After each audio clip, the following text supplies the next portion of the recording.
बाबासाहेबांच्या व्यवस्था परिवर्तनाच्या लढ्याचा संदेश अण्णाभाऊ साठे आपल्या एका गीतातून देतात. ते म्हणतात, जग बदल घालून घाव, गेले सांगून मला भीमराव. गुलामगिरीच्या चिखलात ऋतून बसला का ऐरावत, ये अंग झडकोनी बाहेरी, घे बिनीवरती घाव. जग बदलणे म्हणजे बाबासाहेबांना अपेक्षित असलेले व्यवस्था परिवर्तन. गुलामगिरीच्या चिखलात ऋतून बसला का ऐरावत. जाती व्यवस्था गुलामगिरीचा चिखल आहे आणि बहुजन समाज जाती व्यवस्थेच्या चिखलात ऋतून बसलेला हत्ती आहे. ऐरावत म्हणजे हत्ती. अण्णाभाऊ साठे एक प्रतिभावंत लोककलावंत होते, म्हणून ते आपल्या काव्यामध्ये वेगवेगळ्या प्रतिमा वापरतात. गुलामगिरीचा चिखल ही प्रतिमा जाती व्यवस्थेसाठी आहे, तर ऐरावत बहुजन समाजासाठी आहे. अण्णाभाऊ साठे शेतकऱ्यांच्या परिस्थितीच्या विषयी म्हणतात, राबून थंडी वाऱ्यात गाळशी घामाचा थारा, लाविशी रास मोत्याची परी नाही तुला रे थारा.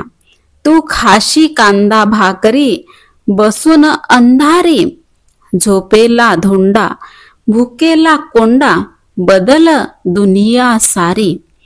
अण्णाभाऊ साठे म्हणतात की शेतकरी रात्रंदिवस शेतात राब राब राबून धान्य आपल्या शेतात पिकवितो, पण त्याला झोपायला ना चांगला बिछाना मिळत ना चांगलं अन्न मिळत.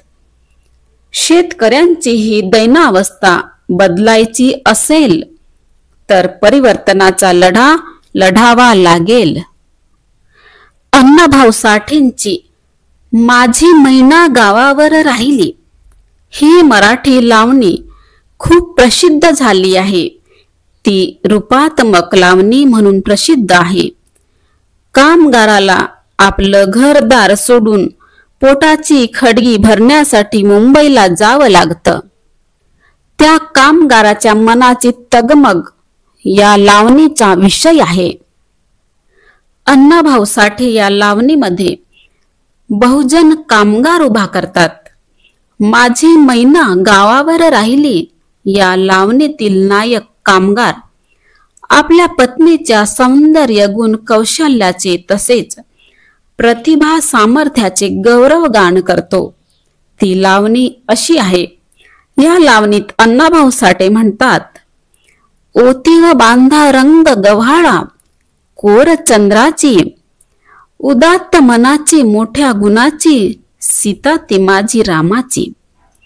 घडी व पुतळी सोन्याची, नव्या नवतीची काडी दवण्याची, रेखी व भुवया कमान जणू इंद्रधनुची, काठी आंधळ्याची तशी ती माझ्या गरीबाची.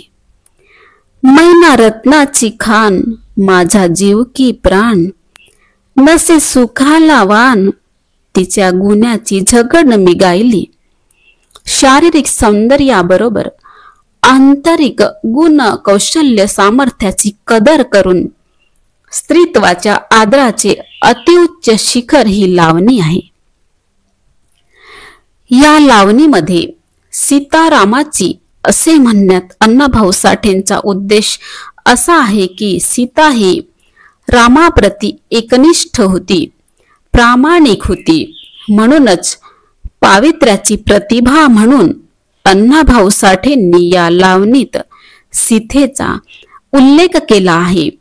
पुन्हा या लावणीत तो कामगार म्हणतो, गरिबीनं ताटातूट केली आम्हा दोघांची, वेळ होती ती भल्या पहाटेची, बांधा बांध झाली भाकर तुकड्याची, घालवत निघाली मला माझी मैना चांदणी शुक्राची. गावदरीला येताच कोमेजली, कडी तिच्या अंतरीची, शिकस्त केली मी हसविण्याची, खैरात केली पत्राची वचनाची.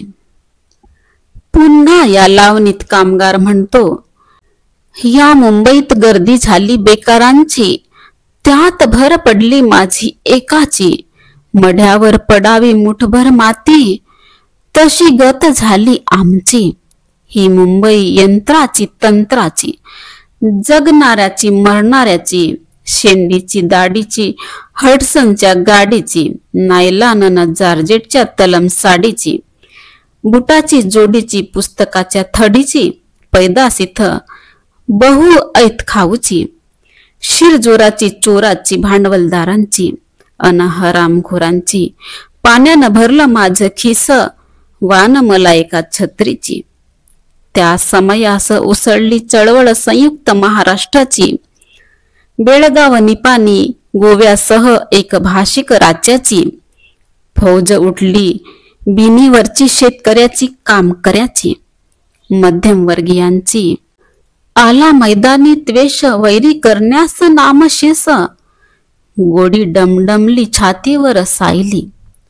संयुक्त महाराष्ट्राची चळवळ यशस्वी करण्यासाठी या लावणीत मुंबईला पोट भरण्यासाठी गेलेला कामगार तो पावसात भिजत काम करीत होता, पण एक छत्री विकत घेण्याची त्याची ऐपत नव्हती. असे बरेच कामगार शेतकऱ्यांनी संयुक्त महाराष्ट्राच्या चळवळीत उतरून डमडम या ठिकाणी तयार होणाऱ्या बंदुकीच्या गोळ्या छातीवर झेलून महाराष्ट्र मुक्त केला.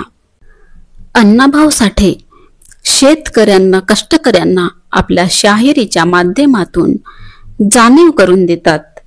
आपल्या एका गीतात म्हणतात, दौलतीच्या राजा चल उठ सर्जा.